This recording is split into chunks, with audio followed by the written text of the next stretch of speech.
Hello everybody. Today we'll be studying about adrenergic transmission and adrenergic drugs. This is a chapter or unit of a particular topic in the pharmacology, which is the ANS. I'll only be dealing today with adrenergic drugs and its transmission. Adrenergic transmission is a sympathetic system of ANS. Whenever you're talking about the adrenergic and the cholinergic, the basic difference I'll tell you about here is the adrenergic transmission is all about the sympathetic nervous system, which is your stressful condition, of course, as stated over here. And whenever you'll be dealing with the cholinergic, it is your parasympathetic ones over here, which is the non-stress condition. So today I'll be dealing with this adrenergic transmission and drugs. I'll try to make it easy for you people. I'll not be completing it in only one video because it's a very big topic. I'll make further more videos. It's my first video. I hope you people like it. So here, as you can see, ANS. So and autonomic nervous system. It is divided into two parts. The one are with the sympathetic nervous system, and the other ones are the ones with the parasympathetic nervous system. Today we are talking about the adrenergic drugs. So we'll be talking about the drugs which are acting upon the sympathetic nervous system. There are few drugs which are part of this. Some are the drugs which enhances activity of the sympathetic nervous system. Some other drugs which depresses the activity of the sympathetic nervous system.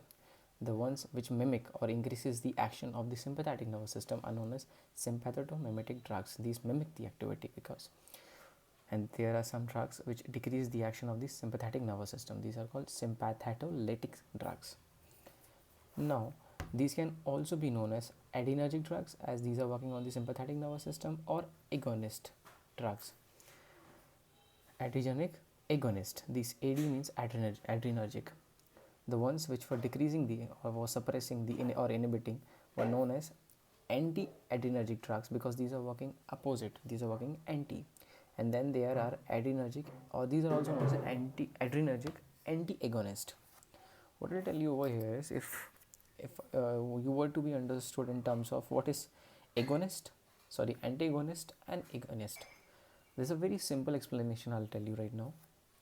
What happens here is, suppose this is one of your receptor, and suppose this is a neurotransmitter acetylcholine. It is acting onto this neurotransmitter. This neurotransmitter is acting upon to this receptor. What will happen over is, as it acted, it triggered the signals and it went on. Then this will be coupled with GQ or G inhibitory, and so on and so forth. I'll not go into details of that, but because I'll be explaining you that later. What I want to explain you over here is, what agonist does is, the meaning of agonist means is when this acetylcholine is binding with this particular receptor and is also stimulating. This is known as your agonist property. So adrenergic agonist means those kind of activity which when agonist property is the property when binding and stimulation both is happening. Means this acetylcholine is binding with the neurotransmitter and stimulation is given to the further to GQ, G inhibitory, and so forth. The activity is going on. On the contrary, anti-agonist means when the binding is occurring but stimulation does not occur. What I mean to say here is, suppose this is a receptor and this is your acetylcholine. It is getting binded over here, alright, but stimulation is not occurring over here. You mean to say is, this trigger is not getting forwarded so that the further activity is going on. Sorry for this. This means that this is anti-agonist. Basically, this means is binding plus stimulation is agonist property of a particular drug. Antagonist means binding but no stimulation. This was till here. Basics about this topic. Now I'll explain you what happens in a body when you are in this particular condition. Suppose there's a dog which is barking at you. What will your central nervous system do at this moment? As you can see, this is a CNS. This is a cerebral hemisphere over here. So what will happen as the dog will bark towards you? First of all, you listen to it through your auditory cortex, which is situated somewhat over here. Then you, as you already studied all these auditory cortex, visual cortex, and all these things in your anatomy, so I'll not be explaining and wasting all of your time over here. Rather than that, what I'll do is I'll come directly to topic over here is, What you will do, you will listen to when the dog barks at you, and it is of course it is a stressful condition. So what will happen is, as the dog barks at you, there will be auditory cortex activation, and it will trigger towards your limbic system. Then you'll see towards the dog that it's barking towards you, and you'll see the situation. How is it? Is it a stressful condition? It's a non-stressful condition. Is the dog, whatever the reason is, the dog is barking upon. So if it is a stressful condition, and you'll see to it, and you'll see it through the visual cortex, and it will also go to the limbic system. Then you'll have a memory. While after listening and seeing, you will come up to a reaction with your memory, that what sort of a reaction this dog is making upon me. So all of these connections goes to the limbic system. Then it goes to the hypothalamus. Hypothalamus is situated somewhat over here, as you can see. And what I have done over here is I've just enlarged the hypothalamus, and just you can imagine over here is this is the hypothalamus.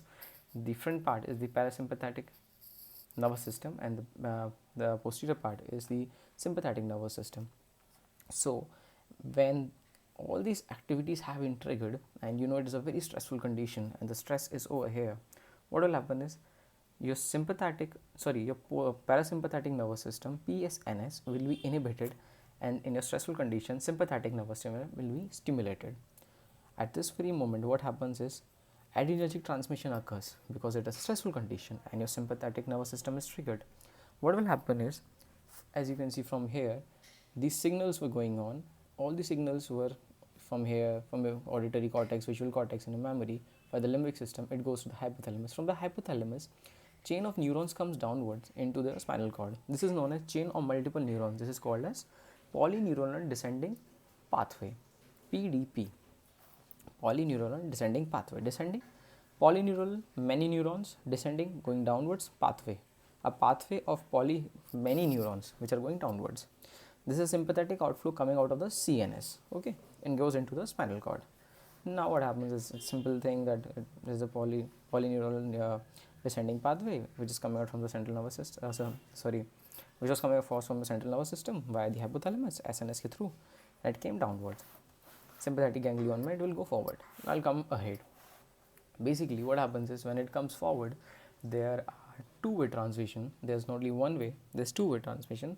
I'll tell you those. One is a very straightforward transmission. Suppose this is your spinal cord and this is your PDP. From PDP, the straight neuron came out.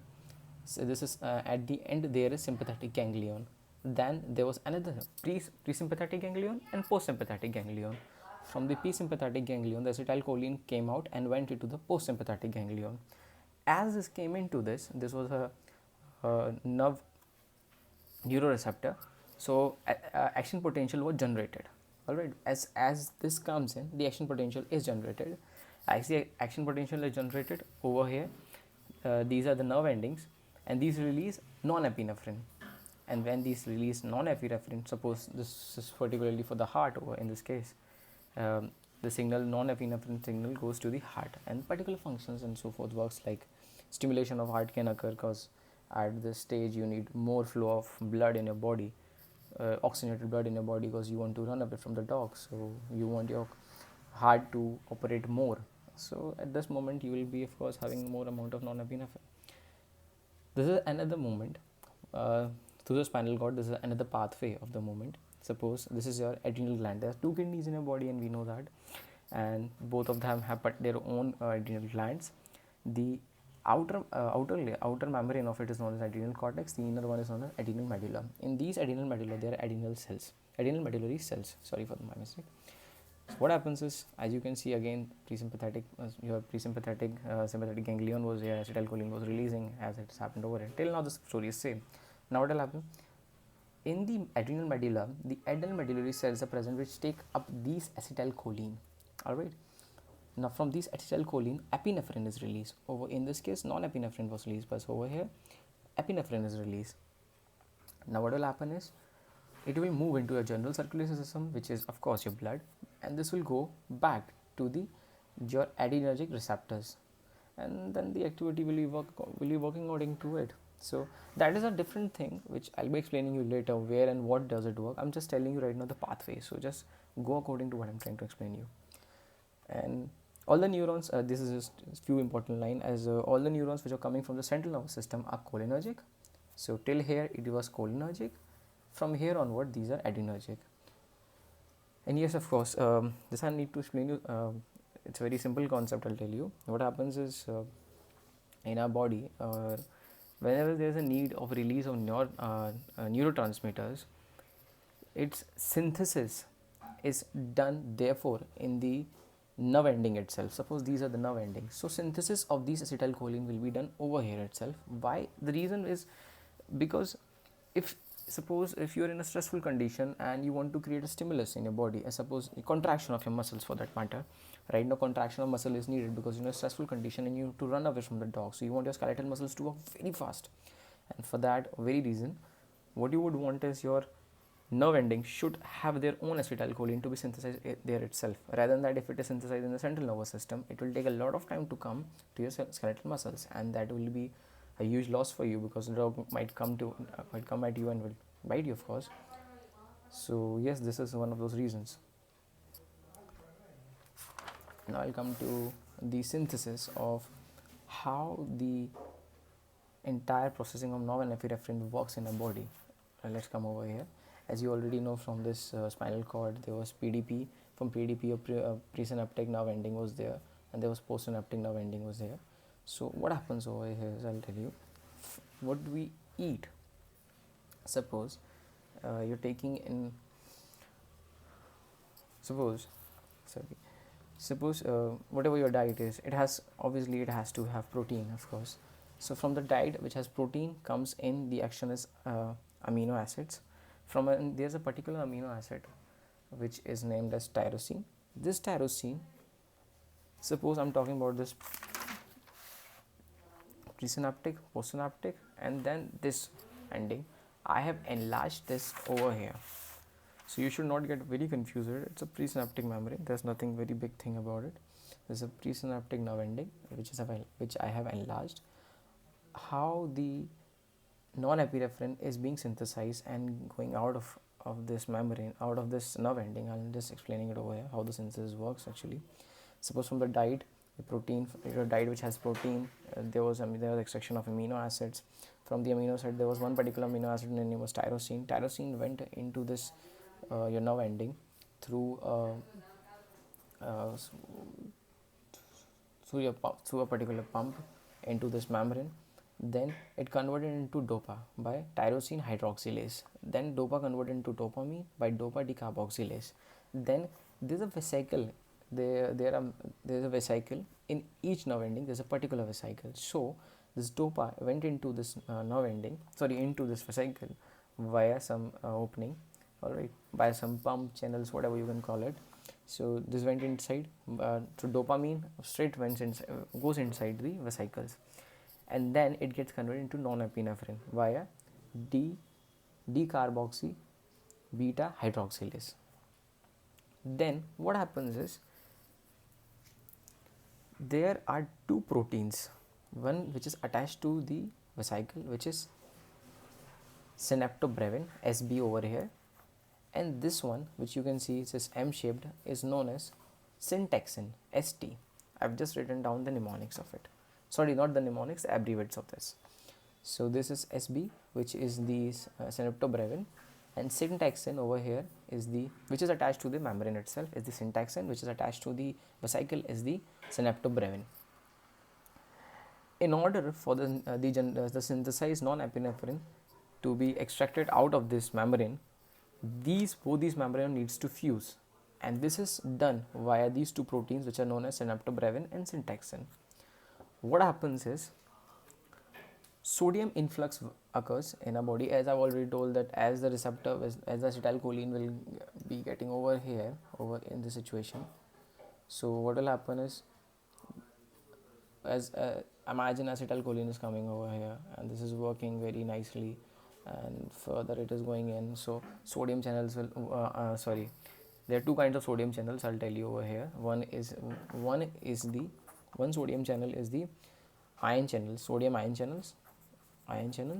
Another one is voltage gated sodium channel. So first what occurs is, see what happens is, sodium getting two type of channels open at this particular end. So as acetylcholine is coming over here, sodium channels will open up and the sodium will keep coming in, keep coming in, keep coming in.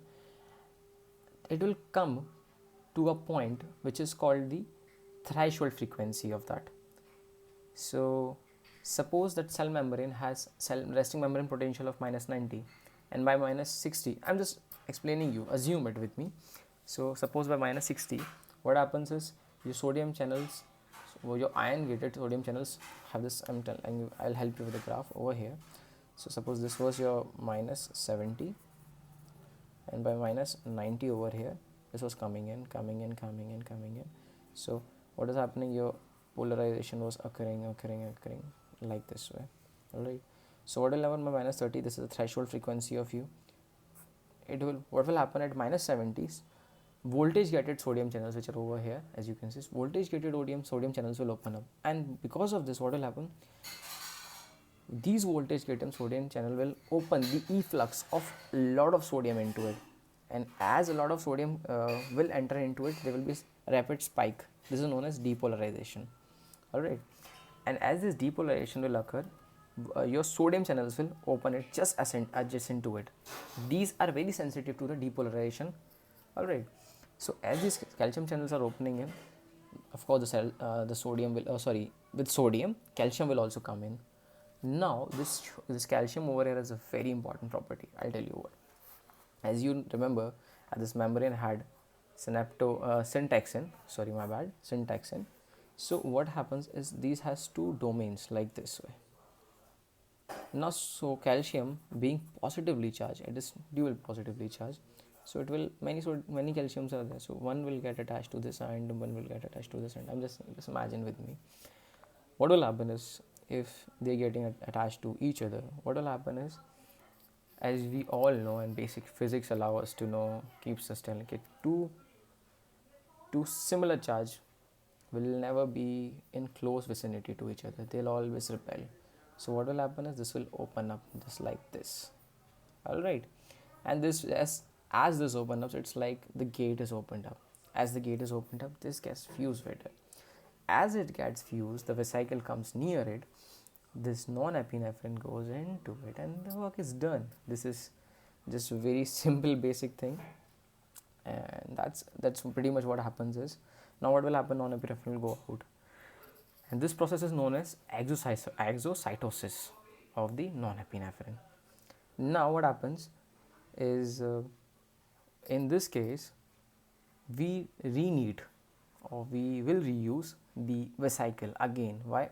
The basic reason here is so that we can synthesize non-epinephrine over here, and then again we can transfer it. So it goes down. I've just drawn it over here. It was over here. It was supposed to be just an imaginary figure that it is going out. Now what happens? There's a specific protein named clathrin. What it helps is it takes this vesicle, which does not have non-epinephrine any further, and it takes it to its original location. It adds up over here, and then it takes it to back its location. So that is its function. So as you can see, due to sodium efflux, voltage gated sodium channels got opened up. So depolarization of the membrane occurred, due to which calcium channels got opened, and a lot of calcium came in. Calcium helps the vesicle to fuse with the membrane end. Alright, nerve ending membrane. So there is a release of non-epinephrine to the presynaptic membrane and the postsynaptic membrane. Yes, there is a particular function of non-epinephrine. It also over has, suppose there are few more tissues, so they will go into the tissues. It might also go to your particular tone itself from where it was synthesized. It is a negative feedback mechanism, which I'll explain you later on. So that is the reason why I've written down over here presynaptic and postsynaptic. So after the release of non-epinephrine, special protein named clathrin, which binds with the vesicle is pulled back to the origin and reverse vesicle again to reuse. This is written reuse. This is reuse vesicle again. Now I'll explain you more. Now what happens? Suppose non-epinephrine has been released out into the opening.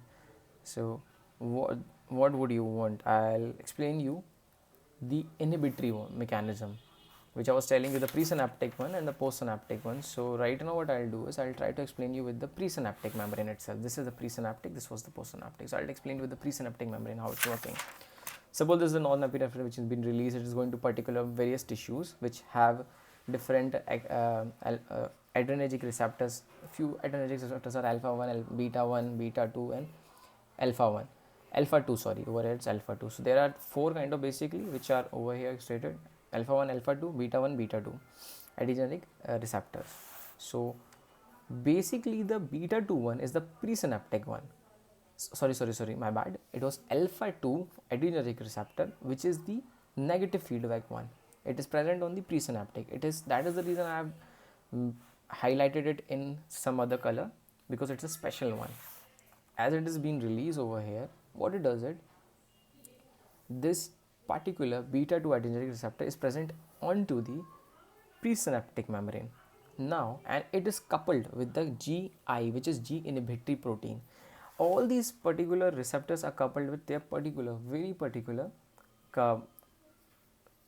with their proteins, with the G coupled proteins like GQ, G stimulatory, and so on and so forth. Right now it's G, so alpha 2 will always be coupled with the G inhibitory one. Now what will happen is, as this is connected with this, alright, so there are two pathways going on. I'll tell you. See, this is the first pathway and this is the another pathway. First I'll talk about the first pathway.